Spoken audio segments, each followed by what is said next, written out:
আমরা এসেছি এখন মোমো খেতে। আমি খাচ্ছি ভেজ মোমো, উনি খাচ্ছেন চিকেন মোমো, আর এরা খাচ্ছেন হাওয়া। খুব ভালো খেতে। টেস্টি।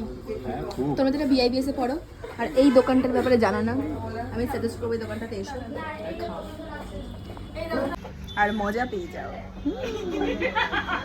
এদেরকে দেখো, আমরা হাওয়া দিয়ে খুশি। ভিডিওটা ভাইরাল করে দেবো কিন্তু। করে দে, কোনো প্রবলেম। তোর মা দেখতে হবে, বাবা দেখতে হবে। ওর বাবা মা এমনিও ফেসবুক করে না, আমার বাবা মা ফেসবুক করে। বাহ! আমার বাবার ফেসবুকই নেই। তোমরা কি গেস করতে পারছো এটা কেন এরকম ভাবে হাওয়া খাচ্ছে? কারণ আজকে দরজাটা আমাদের এখানে দরজাটা লাগানো হচ্ছে, কাকু অনেক হার্ড ওয়ার্কিং করছে।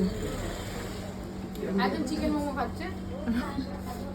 আমার মোমোর ডিসঅ্যাডভান্টেজ, আমার মোমোতে স্যুপ নেই, আমার মোমোতে স্যুপ আছে। মজা মজা সাজানো স্যুপ খাচ্ছে। মোমোর শেপটা আলাদা।